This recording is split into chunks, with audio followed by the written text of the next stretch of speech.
Hey, what's up everyone? In this video we're going to be taking a look at the brand new Nike Miler Shield.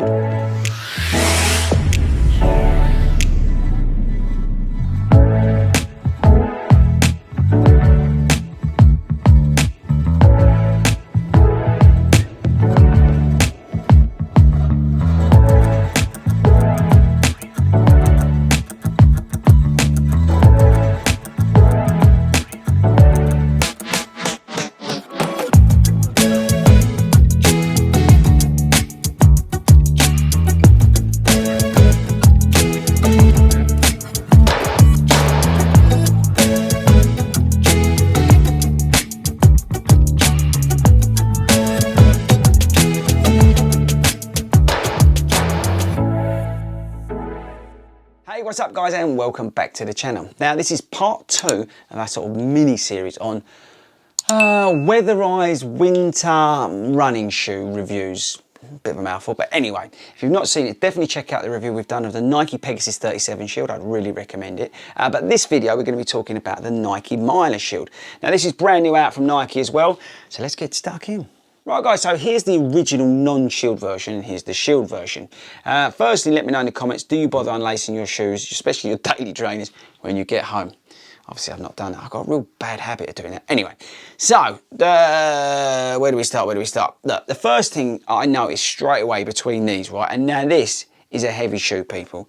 This divided opinion because it was so heavy, and some people said lifeless, but heavy. I never really had a big problem with the weight because I was only using it over sort of shorter distances as a daily trainer, and I like the React foam, but I really didn't have a problem with the additional weight versus some of the other daily trainers out there.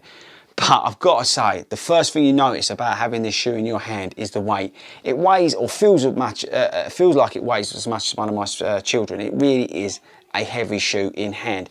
Now I got Mrs. Fordy's scales out earlier, her cooking ones, so don't tell her, please, whatever you do. And this shoe was weighing in at nearly 13 ounces, which is a hell of a lot for a daily trainer, don't you think? And that's the first thing that I'm going to mark down it for, is weight. It is heavy, people, really heavy.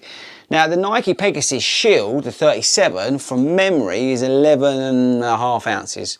So it's like 1.5 ounces more, and get this, it's more expensive. This is £125. The Nike Pegasus Shield is £115 from memory. So again, you're paying more for more weight. That don't seem right to me. And actually, while we're getting on to some of these sort of pricing and stuff, let's get into some of the stats and features, but let me get rid of this first. So this shoe, apart from weighing as much as one of my children, is £125. It's got a 10mm drop in it. You've got the Storm Tread on the outsole.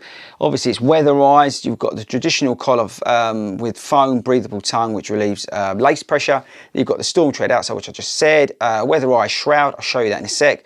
Pull tab at the back, skins at the toe for additional durability, and reinforced stitching. Right, so this is this sort of shroudy thing, whatever they're calling it. Now I think this is actually a good idea, and it's on the Pegasus as well. Pretty much when you're landing and you're going into a puddle, you get wet or rubbish coming up to about here. So what they've done is they put this on to try and protect some of those elements going in there. It makes a lot of sense to me, and I have to take my hat off if I was wearing it. Actually, where is my hat?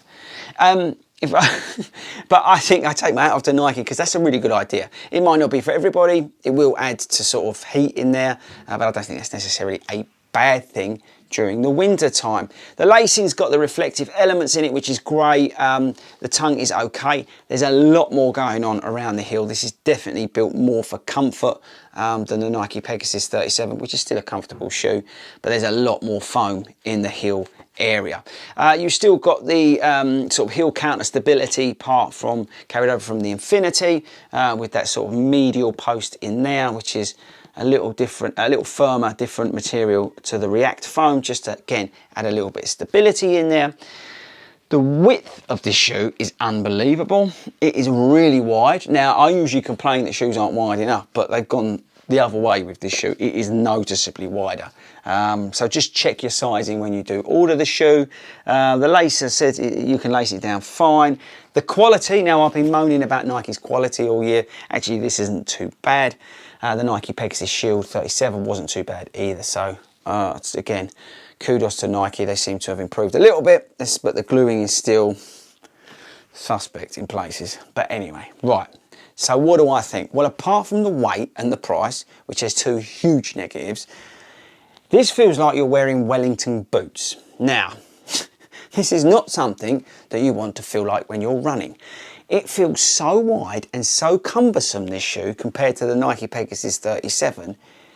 It's ridiculous. I don't know why they have made it feel so cumbersome. It's really noticeable when you're out there. You feel like you're sort of slapping the ground, like you've got a fin on, you know, like a scuba fin that you're smacking the ground. That's what it feels like as well.